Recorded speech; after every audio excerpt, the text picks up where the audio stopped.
अस्सलाम वालेकुम। आज मैं आपको बताऊंगा कि किस तरह आप अपने परिंदों के अंदर सोकड़ा आने से रोक सकते हैं कि आपके परिंदे के अंदर कभी भी सोकड़ा और दूसरी जो छोटी छोटी बीमारियां वो आए ही ना। तो जब ये बीमारियां आएंगी नहीं तो आप अपने परिंदों से फ़ायदा हासिल कर सकते हैं।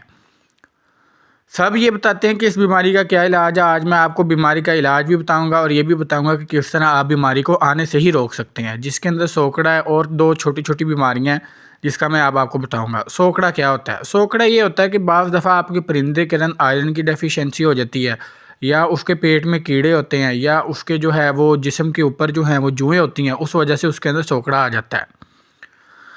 तो अगर पेट के अंदर उसके कीड़े हैं तो उसके लिए आपको 3 महीने में एक दफ़ा जेंटल सिरप जो है इससे उसकी डिवर्मिंग लाजमी करनी है। अपने पास आपने रजिस्टर में या कापी में नोट कर लेना कि आपने अपने परिंदों की डिवर्मिंग कब की थी। एक एक की रेशो के साथ, मतलब 1 cc 1 लीटर पानी के हिसाब से आपने अपने सारे परिंदों को ये इस्तेमाल करवाना है। इससे ये होगा कि उनके पेट में जो कीड़े होंगे वो बिल्कुल ख़त्म हो जाएंगे।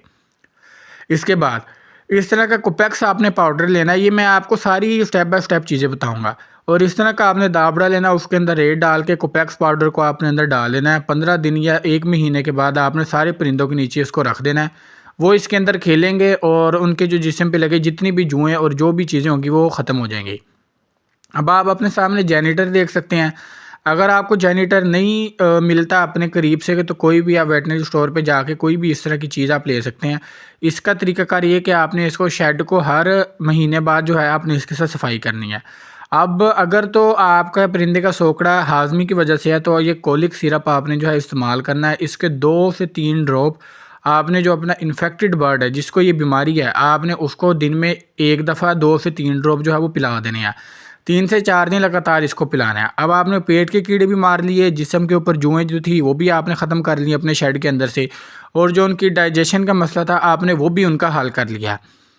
अब जब इन 3 चीज़ों का आप ख्याल रखेंगे तो उम्मीद है कि इनसे जो भी बीमारियां आती हैं वो आपके परिंदों में नहीं आएंगी, ब्रीड भी अच्छी करेंगे। अब हाजमे के लिए दूसरा, या तो आप सेब का सिरका इस्तेमाल कर सकते हैं, या आप ये मेरे हाथ में देख सकते हैं जिसको ग्राइप वाटर कहते हैं। आप ये हर हफ्ते में 1 से 2 दफ़ा अपने परिंदों को इस्तेमाल करवाएं। पोटे की बीमारी, जो पोटा जाम हो जाता है, कभी ज़िंदगी में आपके फार्म में नहीं आएगी। जब आएगी नहीं तो आपको उससे आपके परिंदे मरेंगे नहीं।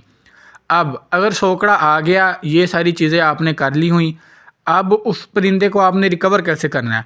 सबसे पहले जो आपने जो उसकी फीड है या उसका जो दाना जो भी आप इस्तेमाल कर रहे हैं उसमें 1 चाय का चम्मच फी जोड़े के हिसाब से या 2 जोड़े के हिसाब से आपने उसमें शामिल कर देना है। बेशक आप 1 दिन छोड़ के 1 दिन शामिल कर दें। इससे ये होगा कि आपका जो परिंदा है वो अंदर से बिल्कुल जो है उसका मैदा जो है वो सही काम करेगा, चीज़ को जल्दी हज़म करेगा और इससे आपको अच्छे नताइज मिलेंगे और ये बहुत जल्दी रिकवर करेगा। दूसरी चीज़ जो आप मेरे सामने देख सकते हैं, इसको कहते हैं पालक। पालक, इसके अंदर आयरन होता है, तो आयरन की डेफिशिएंसी की वजह से जब आपके परिंदे को सोकड़ा आएगा तो जब आप पालक यूज़ करवाएंगे तो वो इंशाल्लाह उसका भी मसला हल हो जाएगा। और जो इसका लिवर है, जो इसका क्या कहते हैं जिगर की वजह से भी ये मामला जो है वो आ जाते हैं। जिगर के लिए आपने जेटी पार सिरप, उसकी मैं तस्वीर कोशिश करूंगा इसके साथ अटैच कर लूँ। जेटी पार सिरप जो है वो आपने बेशक आप हफ्ते में 1 दफ़ा या 10 दिन में 2 दफ़ा जो है वो इनको इस्तेमाल करवा दें। या जब आपके परिंदे को सोकड़ा है तो आप जेटी पार सिरप 1-2 कतरी या उसको पिला दें, या 1 लीटर में 1 cc इस्तेमाल करवाएं। इन सब चीज़ों का ख्याल करते हुए आप अपने फार्म को प्रॉफिट की तरफ लेके जा सकते हैं। उम्मीद करता हूँ आपको वीडियो पसंद आई होगी। अस्सलाम वालेकुम।